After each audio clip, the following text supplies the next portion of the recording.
everybody, and welcome back to the channel. Bob here. Thanks so much for stopping by. So for me, when it comes to Seiko, I usually find myself looking at their sports lineup. Most of the Seikos I've owned in my own personal collection have been sports watches. Whole bunch of divers, obviously, but I've always had a soft spot for the Presage line with their really unique dials and fun colorways.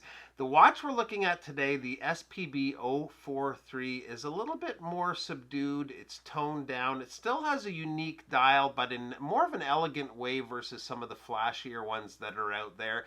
They've taken some vintage inspiration, put it in a modern package, and they've ended up with a really nice watch. So let's get in for a closer look at the Presage. All right, so there's a couple of variations of this watch with the white dialed SPB041 probably being the more popular, probably the model you've seen the most out there. That's the one using the red 12 taking design cues from the first Seiko ever, the 1913 Laurel. This one doesn't have the red 12, but it does have the same Breguet font for the hour markers. Getting in for a bit of a closer look at the dial, I think what I want to do is just a quick walkthrough of what's happening on the dial. In terms of functions, we have, of course, the time with that beautiful handset, the minute and second hand reach right out to the minute track, so easy to get the time at a quick glance. Over at the 9 is the power reserve, and above the 6 is the subdial for the date. I find date subdials like this a little tough to read, but I love the whole layout, and it just works for this watch versus a date window visually, at least to my eye. Back to the hour markers, that font that they're using looks great, and there's some great light play against those depending on your lighting situation. Same goes for the dial itself with its herringbone pattern. It's a very fine pattern to the point it can almost look like a flat black from arm's length, but when it hits the light just right, it really comes to life.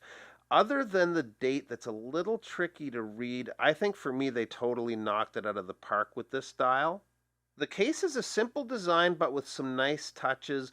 I especially like how they have this inner part of the lugs polished, kind of similar to how Omega does their lugs, and I think it looks excellent on the watch. The polish and brushwork looks great. We do have a signed crown, which is a good size. It's very easy to grip and turn, ultra smooth action, and I see the power reserve is a little low, so we'll top that up some here. The case on this one comes in at a width of 40.5 millimeters. Lug to lug is a little over 45. The lug opening is 20 millimeters, and the thickness is about 13 millimeters. The water resist is 100 meters, and the watch runs the 6R27 movement. It's on display through the case back. I believe the power reserve is 45 hours. It's a 29 joule movement and beats at 28,800 vibrations per hour. The crystal on the watch is sapphire, and I believe, if I'm not mistaken, that's both crystals on the front as well as the case back.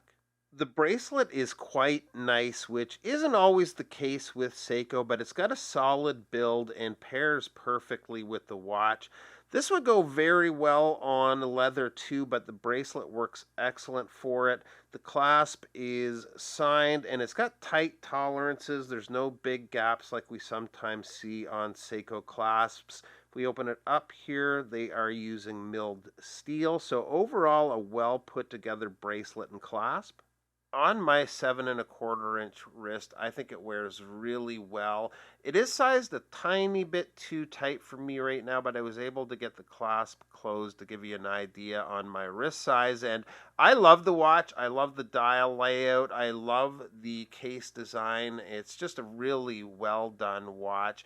I believe, if I'm not mistaken, these are discontinued, but I do see them available still brand new. I saw one starting, I think it was around $720 US on eBay, all the way up to the 800s. So if you're you're interested in getting one, I would definitely shop around. It's a great watch, though, if you are considering one. This, by the way, was actually lent to the channel from a good friend of mine and collector, Chris. He's been getting a lot of cool Seikos into my hands to share with you guys, and I'm very appreciative of that. If you're on Instagram, give him a follow at Seikoholic7. If you see anything in his feed you'd like to see here on the channel, maybe I can convince him to part with it for a few days. So that's it, everybody. Hope everyone's holding up out there. I know it's been a tough couple of months lately. Appreciate you stopping by, and we'll see you soon. Bye-bye. Alright guys, so a little bit of a bonus unboxing here. I was just in the middle of editing the video you are watching right now, and I was just going to focus in on the Presage, but I had a watch show up today, and this might be kind of a cool little gem in the Seiko lineup, maybe one that you guys haven't heard of, and I discovered this on Instagram the other day and thought I'd give it a go. So just a quick little add-on to the Presage video here. A little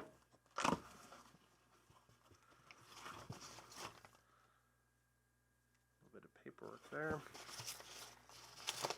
I hate these packing peanuts. Let me just clear the stuff out of the way here. Okay, so let's get in and see what we have. So it is a Seiko, but there's something special about this one. It's a chronograph, obviously, and I'll give you the reference number here. I'm not sure what off the top of my head, but here it is.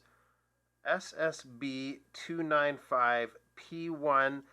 What makes this unique, and I'm actually going to pause and just zoom in on the dial first. So what makes this unique is, and I'm not sure if everybody's going to recognize this right off the bat or not, but if you look at that textured dial, this is very much the same as the Grand Seiko Peacock dial, a very famous dial. That texturing, obviously this is a black version of it. But the price of this watch right now on Amazon is under $150 US. I actually shopped around on eBay and got this for about 165 Canadian dollars. I'm not sure what that converts to right now, but probably not a whole lot over 100, maybe 120 US.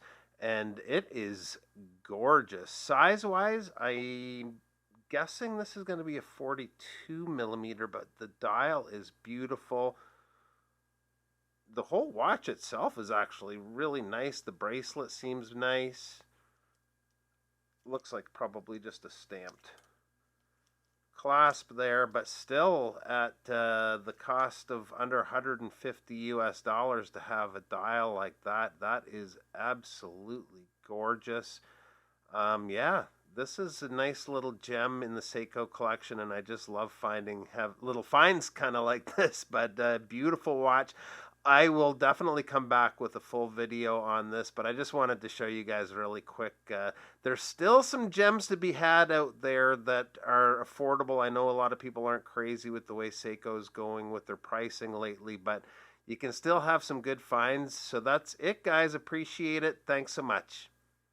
Almost made a whoopsie and didn't give you guys a wrist check. I haven't sized it yet, but that dial has got it going on. It is really nice looking. I was just checking it out in front of my face as opposed to through the viewfinder, and it is gorgeous. It is quite a nice watch, and I'm really excited to get some wrist time with this one. I have actually been working, I know there's been a bit of a gap between videos, but I've been working with a few companies on some videos for some watches that are launching soon. So I have quite a few videos in the bank that are going to be coming out over the next few days. So lots of watch content coming out.